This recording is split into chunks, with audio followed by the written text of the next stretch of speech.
Breaking news చూస్తున్నారు. Game changer pre release event కి వెళ్లి వస్తూ ఉండగా ఇద్దరు యువకులు మృతి చెందిన ఘటనపై ఆంధ్రప్రదేశ్ డిప్యూటీ ముఖ్యమంత్రి పవన్ కళ్యాణ్ దిగ్భ్రాంతి వ్యక్తం చేశారు. జనసేన తరపున ఇరువురి కుటుంబాలకు చెరు 5 లక్షల రూపాయల ఆర్థిక సాయాన్ని ప్రకటించారు. ఆయన మృతులు కాకినాడ జిల్లా గైగోలుపాడుకు చెందిన అరవ మణికంఠ అలాగే తోకాడ చరణ్ గా గుర్తించడం జరిగింది. రాజమహేంద్రవరంలోని వేమగిరిలో శనివారం game changer pre release event కు వెళ్లి తిరిగి వస్తూ ఉండగా వడిసలేరు దగ్గర బైక్ను ఢీకొట్టింది వ్యాన్. ఈ ఘటనలో వాళ్ళిద్దరూ కూడా మృతి చెందడం జరిగింది. మణికంఠ అలాగే చరణ్, వీళ్ళకి సాయం ప్రకటించింది జనసేన అనే పవన్ కళ్యాణ్ సాయం ప్రకటించారు. దాంతోపాటు చెరువు 10 లక్షల రూపాయల ఆర్థిక సాయం ప్రకటించారు. దిల్ రాజు, రామ్ చరణ్. ఒకసారి ఆయన చేసిన ట్వీట్ మీరు చూస్తున్నారు. ఆంధ్రప్రదేశ్ డిప్యూటీ ముఖ్యమంత్రి పవన్ కళ్యాణ్ చేసిన ట్వీట్ మీరు ఆర్టీవీ స్క్రీన్ మీద చూస్తున్నారు. Game changer pre release event జరిగిన తర్వాత ఈవెంట్ జరిగిన తర్వాత ఇంటికి వెళ్తున్న క్రమంలో వాళ్ళిద్దరూ కూడా బైక్ను ఢీకొట్టి మరణించడం జరిగింది. ఈ ఘటనతో ఒక్కసారిగా పవన్ కళ్యాణ్ అభిమానులు, రామ్ చరణ్ అభిమానులు, మరి ముఖ్యంగా మెగా అభిమానులు దిగ్భ్రాంతి వ్యక్తం చేశారు. ఈ ఘటనకు సంబంధించి విషయం తెలుసుకున్న తర్వాత పవన్ కళ్యాణ్ కూడా దిగ్భ్రాంతి వ్యక్తం చేశారు. ఆయన చేసిన ట్వీట్ మీరు చూస్తున్నారు. ఏడీబీ రోడ్డుపై ప్రమాదంలో యువకులు మృతి చెందడం బాధాకరం అంటూ కూడా ఆయన చెప్పుకొచ్చారు. కాకినాడ, రాజమహేంద్రవరం నగరాల మధ్య ఉన్న ఏడీబీ రోడ్డు ఛిద్రమైపోయింది అంటూ కూడా ఆ అంశాన్ని ప్రస్తావిస్తూ గత 5 ఏళ్లలో ఈ రోడ్డు గురించి పట్టించుకోలేదు, పాడైపోయిన ఈ రోడ్డును బాగు చేస్తున్నారు. ఈ దశలో ఏడీబీ రోడ్డుపై చోటు చేసుకున్న ప్రమాదంలో 2 యువకులు దుర్మరణం పాలయ్యారని తెలిసి ఆవేదనకు లోనయ్యాను. కాకినాడ జిల్లా గైగోలుపాడుకు చెందిన శ్రీ అరవ మణికంఠ, శ్రీ తోకాడ చరణ్ శనివారం రాత్రి ద్విచక్ర వాహనంపై ఇళ్లకు వెళుతున్నారు. బైక్ మీద వెళుతున్న ఆ యువకులను వేగంగా వస్తున్న వాహనం ఢీకొట్టడంతో ప్రమాదం చోటు చేసుకుంది. ఆ యువకులు మృతి చెందారు. మణికంఠ, చరణ్ కుటుంబాలకు నా ప్రగాఢ సానుభూతి తెలియజేస్తున్నట్టు కూడా ఆయన చెప్పుకొచ్చారు. కాకినాడ, రాజమహేంద్రవరం నగరాల మధ్య ప్రయాణానికి ఎంతో కీలకమైన రహదారి ఏడీబీ రోడ్డు అంటూ కూడా ఆయన ట్వీట్ని కంటిన్యూ చేశారు. గత ప్రభుత్వం ఈ రోడ్డును విస్తరణ, పునర్నిర్మాణం గురించి పట్టించుకోలేదు. కనీస నిర్వహణ పనులు కూడా చేపట్టలేదు.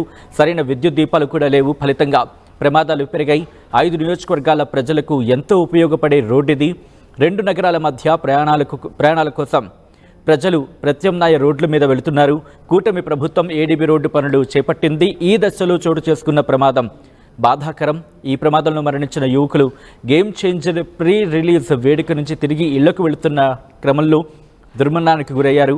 ఇళ్లకు సురక్షితంగా వెళ్ళండి అని ఆ వేడుకలో 1కి 2 సార్లు నేను చెప్పడమైందంటూ కూడా ఆయన చెప్పుకొచ్చారు. జనసేన పార్టీ తరపున మృతుల కుటుంబాలకు 5 లక్షల రూపాయల చొప్పున ఆర్థిక సాయం అందిస్తున్నామంటూ పవన్ కళ్యాణ్ ఆ ట్వీట్లో కంటిన్యూ చేశారు. అధికారులకు స్పష్టం చేశాను, ఇక నుంచి పిఠాపురం నియోజకవర్గ పర్యటనలకు ఏడీబీ రోడ్డు మీదుగానే రాకపోకలు సాగించాలని నిర్ణయించుకున్నట్టు కూడా చెప్పుకొచ్చారు. ఈ నేపథ్యంలో ఆయన చేసిన ట్వీట్ ఒక్కసారి మీరు చూడొచ్చు. ఎవరు అనుకుంటారు ఒక ప్రీ రిలీజ్ ఈవెంట్కి వెళ్ళి వస్తూ ఉండగా ఆ ప్రమాదంలో తమ పిల్లల్ని కోల్పోతామని చెప్పి ఎంతో సరదాగా వెళ్ళారు, ఎంతో ముచ్చటపడ్డారు. ఆ ఈవెంట్ అయిపోయింది. ఇంటికి వెళుతున్న క్రమంలో అదిగో మీరు చూడొచ్చు ఆ వ్యాన్ ఢీ కొట్టడంతో ఆ కుటుంబం ఇప్పుడు ఆవేదన వ్యక్తం చేస్తోంది. కన్నీటి పర్యంతమవుతోంది. తమ పిల్లలు ఇక లేరు అని తెలిసిన తర్వాత గుండెల విషయాలు రోధిస్తున్నారు ఆ తల్లిదండ్రులు.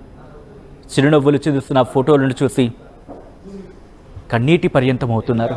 ఒకసారి మీరు చూడొచ్చు, మొత్తం ఆ ఫ్రంట్ లారీకి సంబంధించి ఆ కిందన మీరు చూస్తే పూర్తిగా ధ్వంసం అయిపోయింది. అదిగో ఆ బైక్ మీద వాళ్ళిద్దరూ వెళ్ళొస్తున్న క్రమంలోని ఈ ప్రమాదం జరగడం ఆ కుటుంబం ఇప్పుడు కన్నీటి పర్యంతం అవుతోంది. ఒకసారి మీరు చూడొచ్చు, తమ పిల్లలు ఇక లేరు అని తెలిసిన తర్వాత ఆ కుటుంబం ఆవేదన. ఒక్కొక్కరుగా ఇంటికి చేరుకుంటున్నారు. వాళ్ళ కుటుంబాలు, వాళ్ళ సన్నిహితులు, స్నేహితులు తమ పిల్లల్ని అలా చూసి తట్టుకోలేకపోతుంది ఆ కుటుంబం. విగత జీవులుగా తమ పిల్లలు చాలా యాక్టివ్గా ఉంటారు. మరి ముఖ్యంగా రామ్ చరణ్ కావచ్చు, లేకపోతే మెగా కుటుంబానికి సంబంధించి మూవీస్ వస్తున్నాయంటే చాలా ఎక్సైటింగ్గా ఉంటూ ఉంటారు అంటూ కూడా వాళ్ళ స్నేహితులు చెప్పడం జరుగుతోంది. అలాంటిది వాళ్ళిద్దరూ కూడా గేమ్ చేంజర్ ఈవెంట్కి వెళ్ళి వస్తున్న క్రమంలో అనుకోని ప్రమాదంలో మరణించడం దిగ్భ్రాంతి వ్యక్తం చేస్తోంది కుటుంబం. మా ప్రతినిధి ప్రకాష్ దగ్గరికి వెళ్లే ప్రయత్నం చేస్తున్నాను. ఆర్థిక సాయం ప్రకటించారు ఆంధ్రప్రదేశ్ డిప్యూటీ ముఖ్యమంత్రి పవన్ కళ్యాణ్. అలాగే గేమ్ చేంజర్ టీం కూడా ఆర్థిక సాయం ప్రకటించడం జరిగింది. జనసేనాని పవన్ కళ్యాణ్, ఆంధ్రప్రదేశ్ డిప్యూటీ ముఖ్యమంత్రి జనసేనాని పవన్ కళ్యాణ్ జనసేన తరపున 5 లక్షల రూపాయల ఆర్థిక సాయాన్ని ప్రకటించారు. అలాగే దిల్ రాజు, రామ్ చరణ్ వీళ్ళిద్దరూ కూడా టీం యూనిట్ మాట్లాడుతూనే దిల్ రాజు, రామ్ చరణ్ చెరో 10 లక్షల రూపాయల ఆర్థిక సాయాన్ని ప్రకటించిన పరిస్థితి. మా ప్రతినిధి ప్రకాష్ అప్డేట్స్ అందించేందుకు సిద్ధంగా ఉన్నారు. ప్రకాష్, ఆ కుటుంబం ఏమంటోంది? ఎందుకంటే తమ పిల్లలు కానరాని లోకాలకు వెళ్ళిపోయారంటే కనుక ఏ తల్లిదండ్రులకైనా హృదయ విదారకమైన ఘటన ఇది. ఆ కుటుంబం ఏమంటోంది? అక్కడికి వాళ్ళని పరామర్శించేందుకు ఎవరైనా వెళ్తున్నారా ప్రకాష్? సచిన్, చాలా దురదృష్టకరమైన సంఘటనగా చెప్పాలి. ఎందుకంటే ఈ యొక్క ప్రీ రిలీజ్ ఈవెంట్ ఏదైతే రాజమండ్రి వద్ద జరిగినటువంటి ఘటన అయితే 2 కుటుంబాల్లో విషాదం అయితే నింపిందని చెప్పొచ్చు. ఎందుకంటే ఆ ప్రీ రిలీజ్ ఈవెంట్ అయితే అయిపోయి ముగిసిన తర్వాత వాళ్ళు అక్కడికి వెళ్లి తిరిగి వస్తున్నారు. కాకినాడకు చెందినటువంటి కాకినాడ గైగిలపాడుకు చెందినటువంటి ఇద్దరు, చరణ్ అలాగే మణికంఠ ఇద్దరు కూడా మంచి స్నేహితులు. అలా ఇద్దరు కూడా ఒకరంటే ఒకరు బాగా ఇష్టం. అంటే ఇద్దరు కూడా ఒకే చిన్నతనారి నుంచి కూడా స్నేహితులు. ఆ స్నేహంతోనే ఇద్దరు కలిపి ఈ రామ్ చరణ్ అన్న, మెగా కుటుంబం అన్న వాళ్ళందరూ కూడా ఎంతో ఇష్టం. ఆ ఇంటికాడ వెళ్తూ కూడా వాళ్ళకి ఒకటే మాట చెప్పారు. ప్రధానంగా వాళ్ళకి మాకు వేరే పార్టీ కార్యాలయం నుంచి మాకు ఈ యొక్క సంబంధించినటువంటి ఏవైతే పాసులు వచ్చాయి, వివిఐపి పాసులు వచ్చాయి, ఆ పాసుల నిమిత్తం అక్కడ ఈవెంట్ ని పవన్ కళ్యాణ్ అలాగే రామ్ చరణ్ ని చూడతామని ఇంటికాడ తల్లి ఎవరైతే ఉన్నారో భవానీకి కూడా చెప్పి వెళ్ళిన నేపథ్యం అయితే ఉంది. ఈ నేపథ్యంలో మీరు త్వరగా రావాలి, చీకటి పడితే చాలా ప్రమాదాలు జరుగుతాయి.